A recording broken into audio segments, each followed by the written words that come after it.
Mi nombre es Emilio Narciso, soy curador junto a Taía Rivero de la exposición Referencias Cruzadas, Arte Contemporáneo de Venezuela en el MAC Panamá. Y específicamente queríamos hablar sobre dos de los núcleos que abren y cierran la exposición. Uno tiene que ver con los bordes de la geometría, un poco la continuidad de la abstracción geométrica en Venezuela a partir de los años 70, y sobre el núcleo de la ciudad y el paisaje, que es el núcleo que precisamente abre la muestra.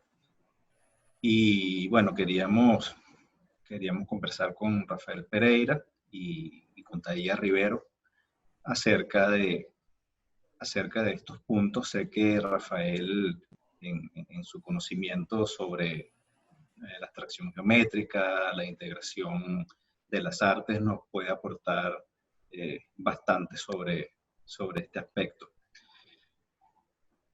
No sé, Rafael. Yo podría iniciar con una pregunta introductoria que puedes tomarla como referencia, Rafael. Es cómo han influido los códigos de la abstracción geométrica que básicamente se introdujeron en Venezuela a través de la arquitectura, ¿cómo han influido en el arte contemporáneo? Claro. Bueno, mira, muchas gracias por esta invitación. También ha sido una oportunidad de ver obras magníficas, capitales en la producción de nuestro arte, y da lugar a una reflexión sobre la complejidad del escenario donde este arte se ha gestado, ¿no? Yo creo que este es el gran emblema, el gran aporte de Venezuela a la historia del arte. Yo soy profesor de Historia de la Arquitectura y mi especialidad es la relación arte-arquitectura. Y también soy asesor de arte, que es una muy particular actividad porque el asesor tiene que investigar el valor absoluto estético de la pieza de manera de recomendarla, etc. Entonces, la visión que yo me he armado sobre esta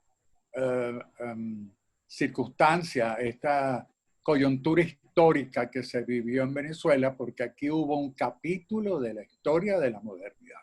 O sea, esto no es arte latinoamericano. Desde ese punto de vista, es muy interesante la reseña de la abstracción geométrica. ¿Por qué? Porque primero que nada, el territorio venezolano, como ustedes saben, por la época justamente, mediados de los 40, viene el gran boom petrolero. Y eso hace no solamente que Venezuela adquiera pues un peso económico de la moneda importante, sino que también trajo como consecuencia un gobierno modernizador. Eso no tiene precio porque la cuestión está en que, por supuesto, cuando le contaban a Pérez Jiménez las maravillas de adelanto que estaba haciendo la industria petrolera en Venezuela, por supuesto que eso no era compatible con la ciudad de los techos rojos. O sea, había que modernizar el país. Eso era, bueno, por la visión de él, ¿no? Entonces, tenemos primero una voluntad modernizadora por parte del Estado. Un parangón que era los avances que se estaban haciendo en la industria petrolera. Entonces, a eso se le suma que Venezuela tenía una clase que viajaba mucho a París y que estaban muy familiarizados con las vanguardias modernas. De hecho, había el estudio de Narváez, Incatia, que fue por donde entró la modernidad, el arte moderno venezolano, porque él fue pionero del arte moderno.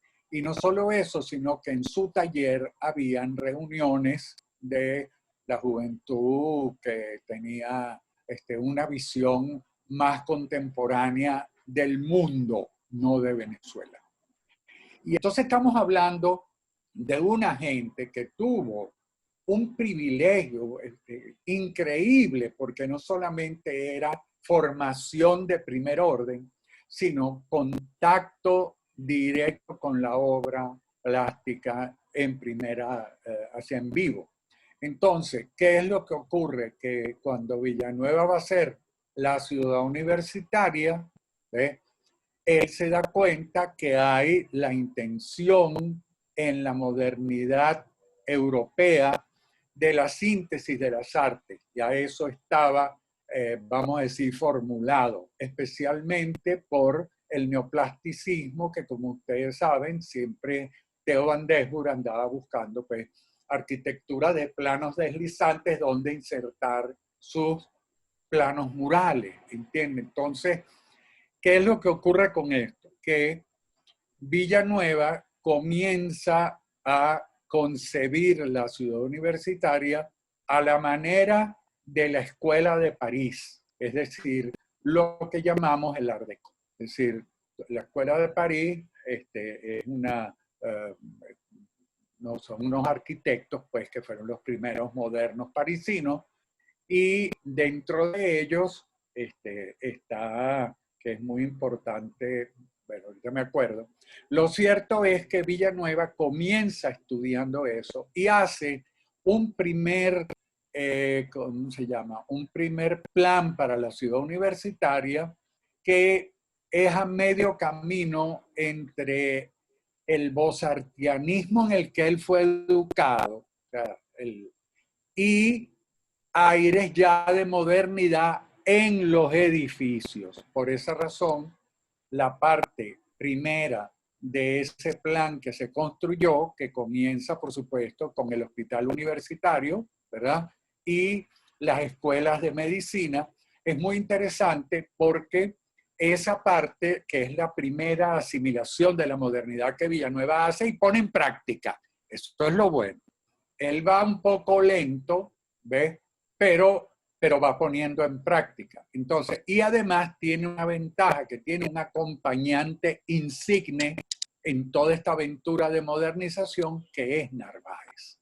Entonces, las primeras escuelas de medicina, vemos el muralismo, que obviamente fue la versión que introdujo México, pero el muralismo mexicano lo que tiene de moderno es el estilo de las pinturas, porque el muralismo, bueno, eso viene de Grecia, eso viene de Beaux-Arts, eso no es moderno, ¿entiendes? O sea, entonces, aquí en cambio, hacen un ensayo, Narváez y Villanueva, con murales y con esculturas en la Escuela de Medicina y en el Anatomopatológico, ¿verdad?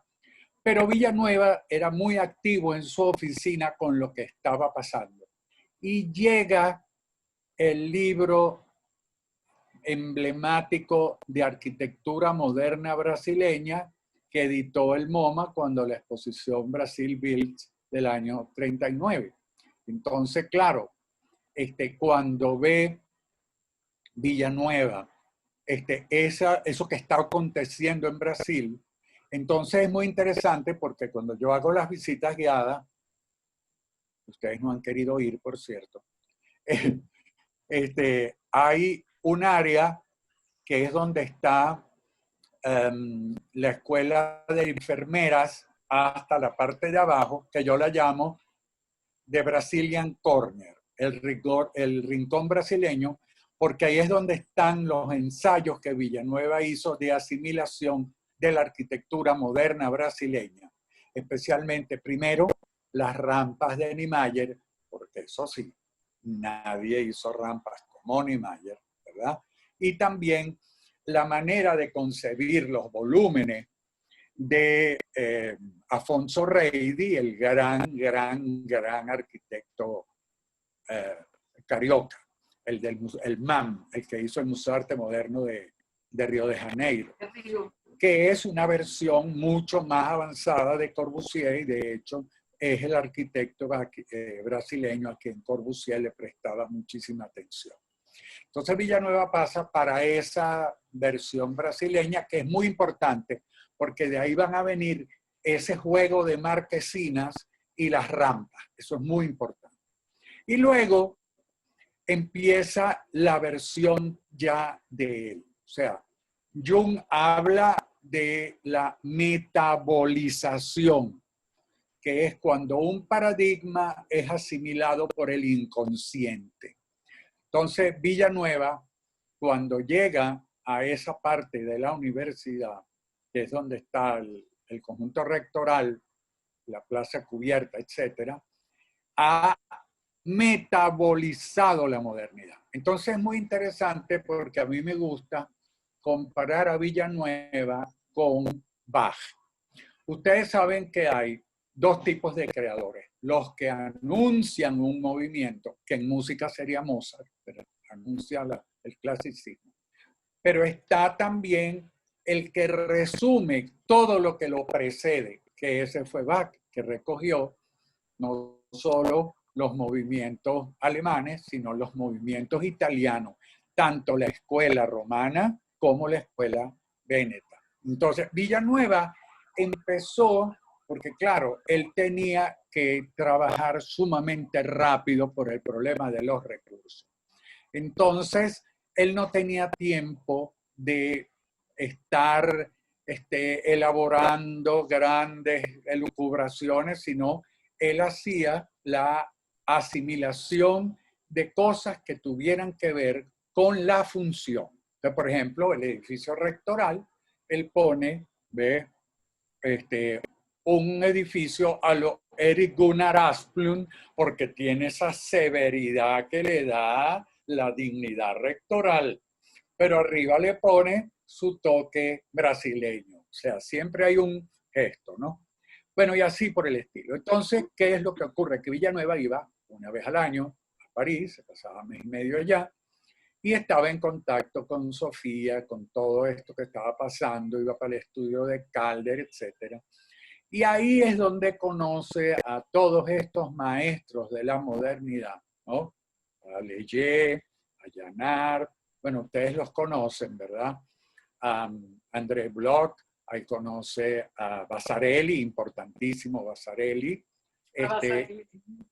Empieza la interlocución con ellos porque él se da cuenta que la ciudad moderna tiene, según la Carta de Atenas, una gran importancia, el centro de ciudad moderna.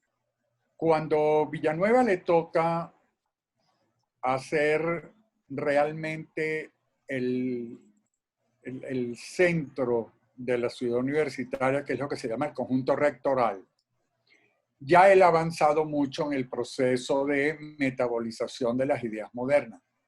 Pero no solo, sino que ya ha conseguido un interlocutor de excepción. O sea, los dos grandes interlocutores de Villanueva fueron Calder y Vasarely.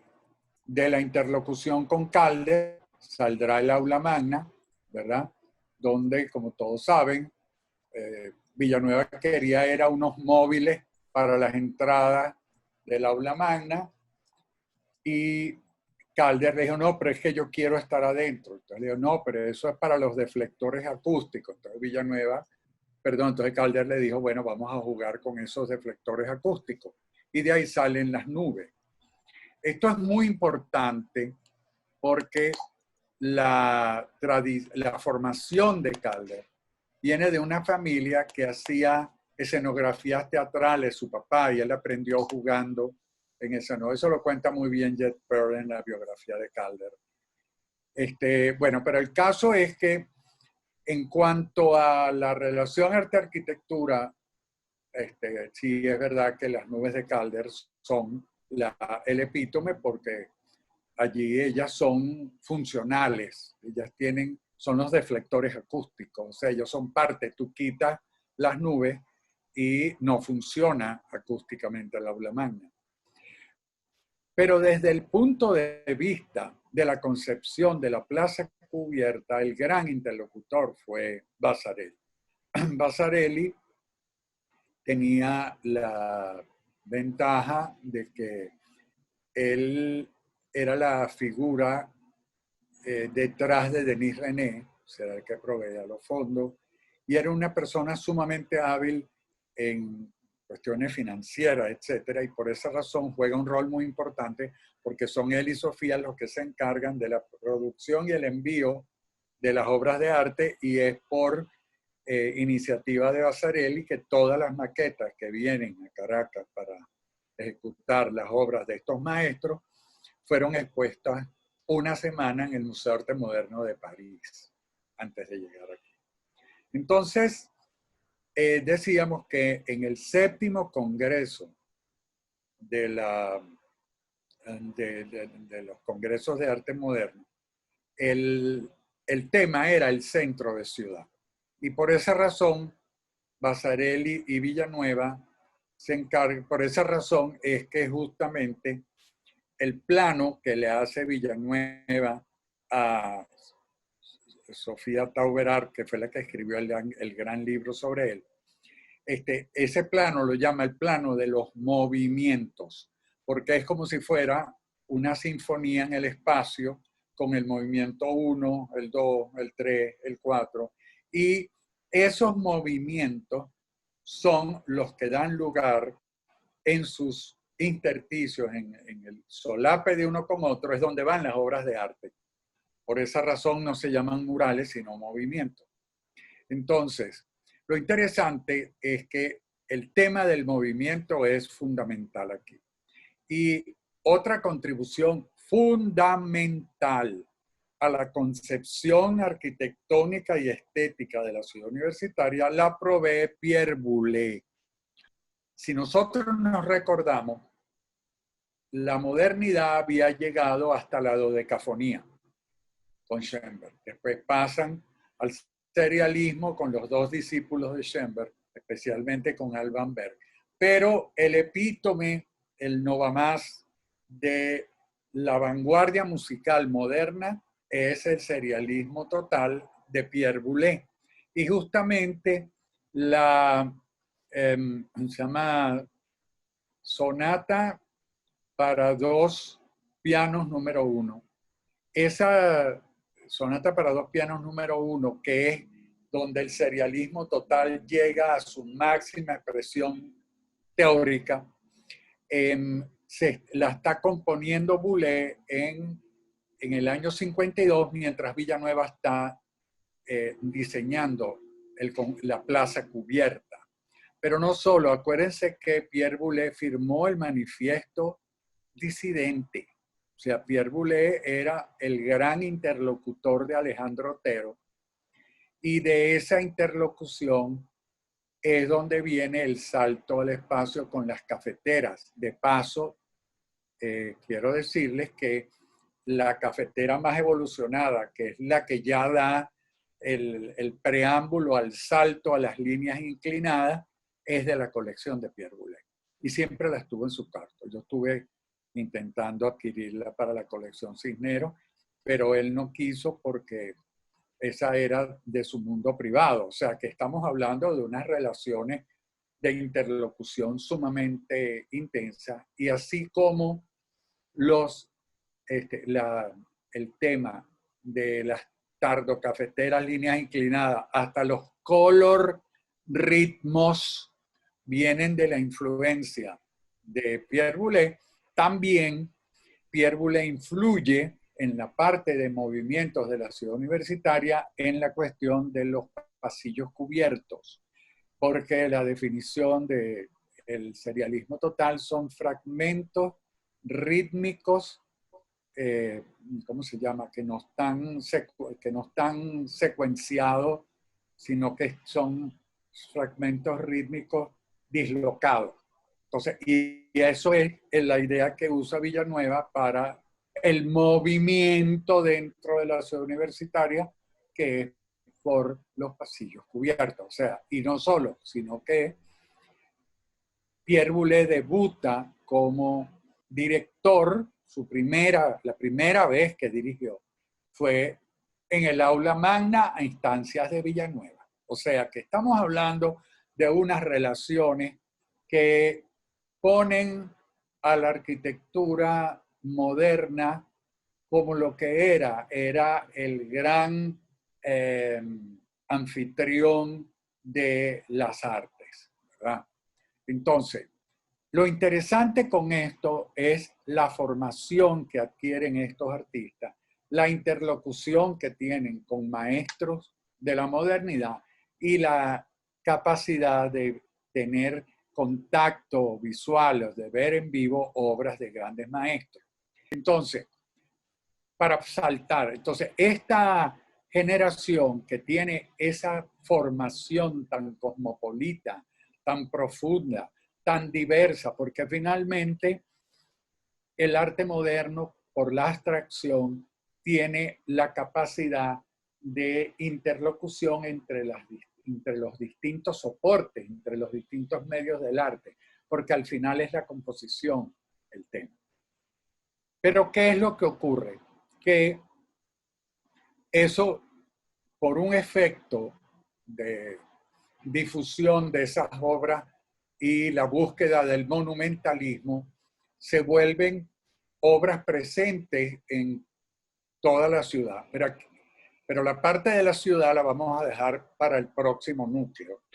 Entonces, lo interesante con esto es que la presencia de esta abstracción geométrica a la escala que está, porque eso no tiene parangón en ninguna otra parte del mundo.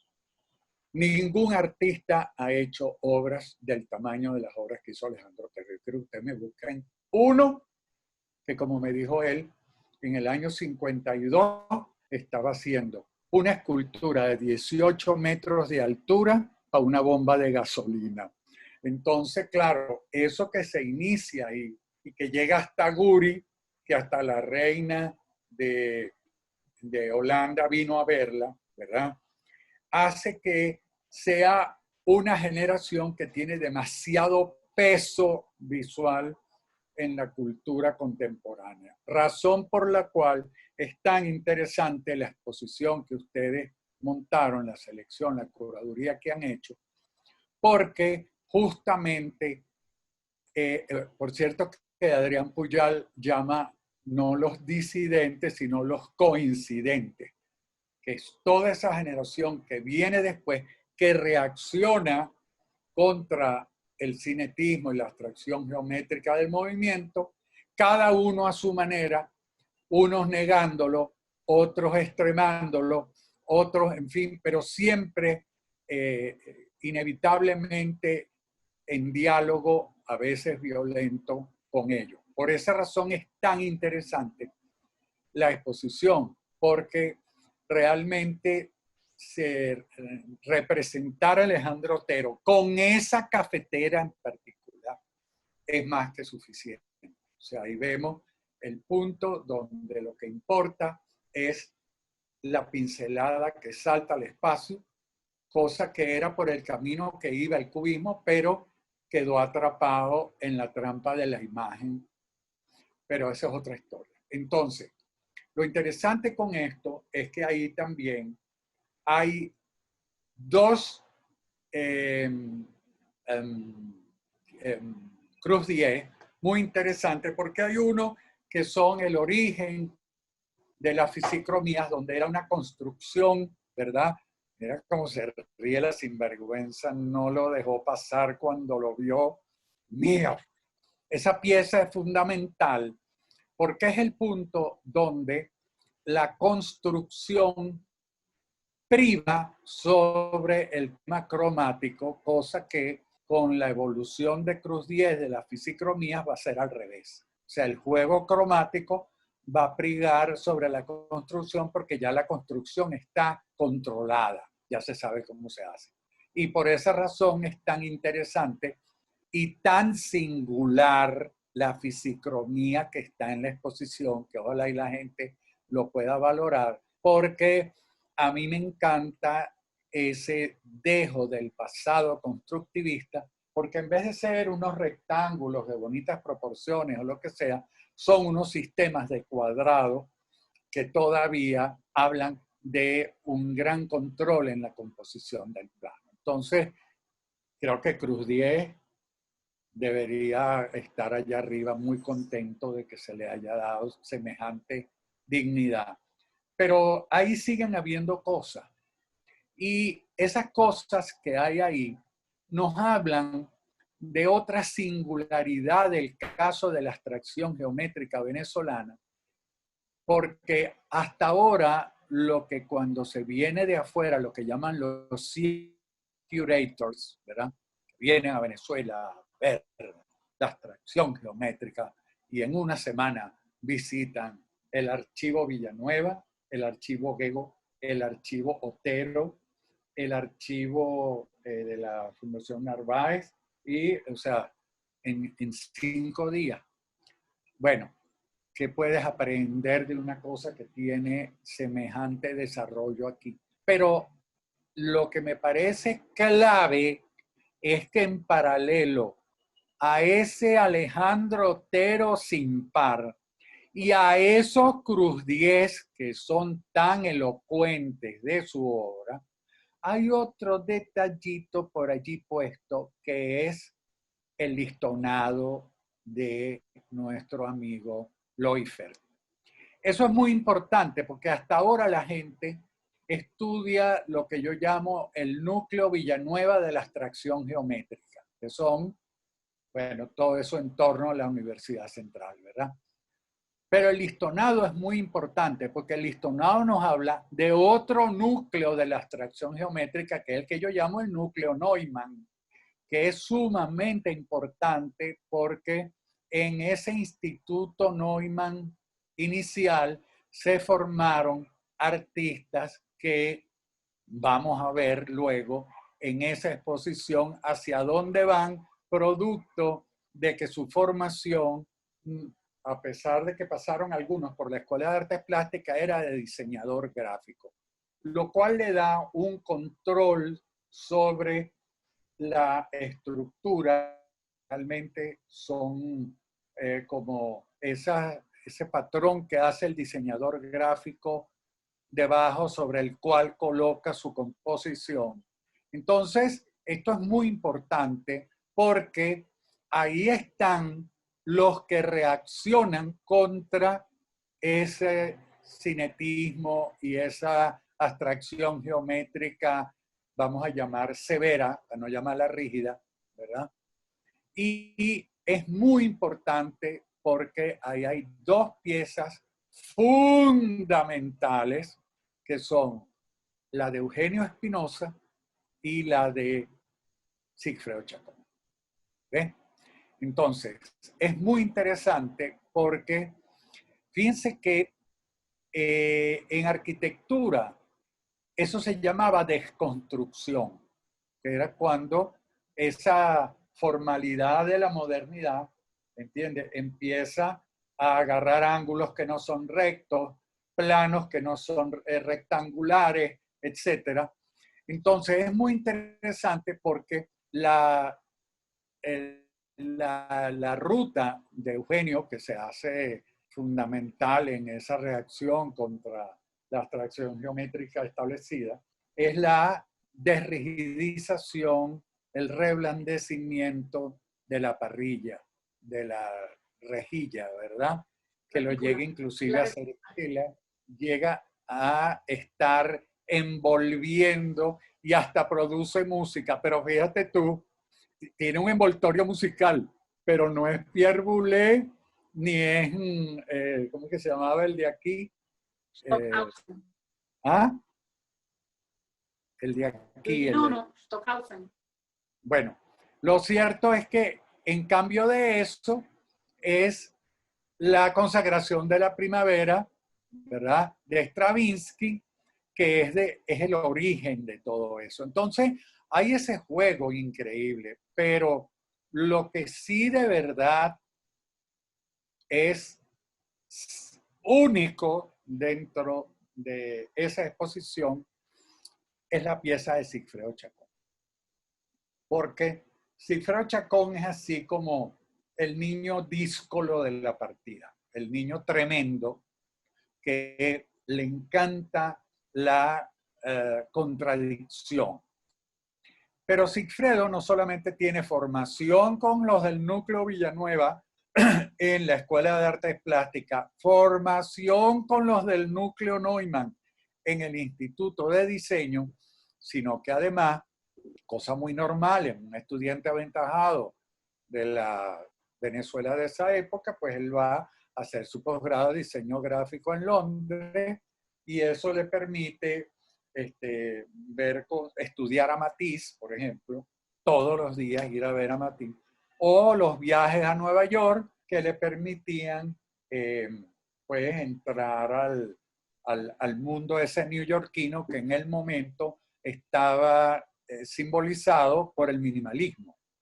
Entonces, y es muy interesante porque esa actitud de Sigfredo de la contradicción, de la rebeldía, entiende, yo lo llamo a él Lady Madonna de los Beatles, wonder how you manage to make ends meet, porque le encantan eso de los extremos, cosas que dejó al Chief Curator del MoMA dislocado, porque cuando vio la rejilla se agarró el pelo y dijo, esto es imposible. ¿Por qué? Porque ¿cuáles eran los dos movimientos neoyorquinos por excelencia? El minimalismo y ¿cómo es que se llama? El expresionismo abstracto, ¿verdad? Porque aunque tú puedes decir, bueno, pero el pop art, no, el pop art viene de Londres, como el rock. Ahora que se desarrolló en Nueva York, no, pero lo que es identidad neoyorquina son esos dos.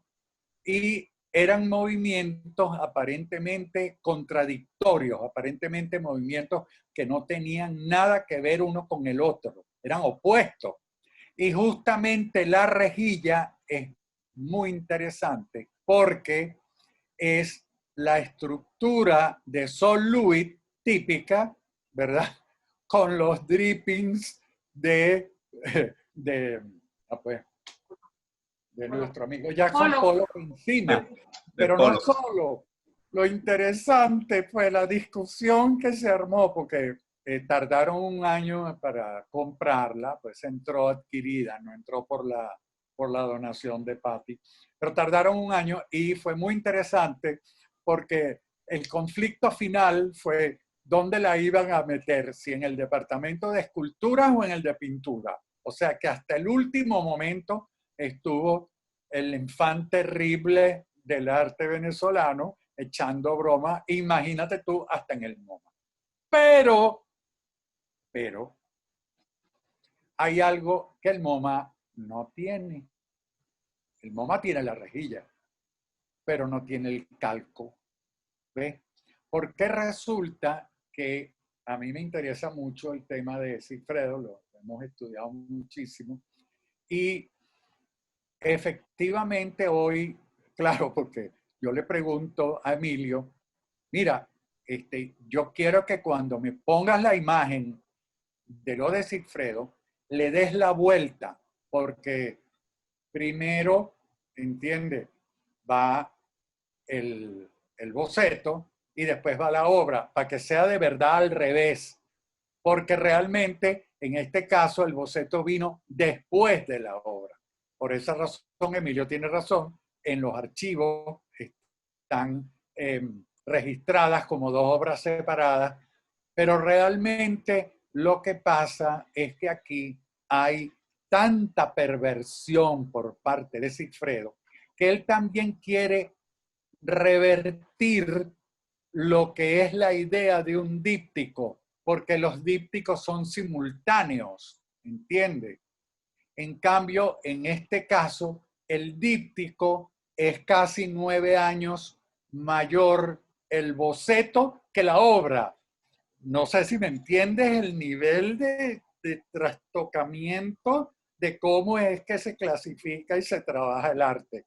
Entonces, para mí eso es un tesoro que espero que las personas puedan verlo, porque lamentablemente entendí que esta exposición, bueno, no se pudo abrir, pero yo me imagino que habrá manera y sobre todo espero que hagan algunas visitas guiadas a la gente relacionada con arte, porque esto es una escuela de primera, realmente la síntesis que hay allí de lo que es el core del aporte de Venezuela a la historia del arte está allí contado. Gracias al MAC Panamá por haber hecho posible esta conversación. Esperamos que haya sido de su agrado y nos veremos en una próxima edición de Jueves de MAC. Muchas gracias.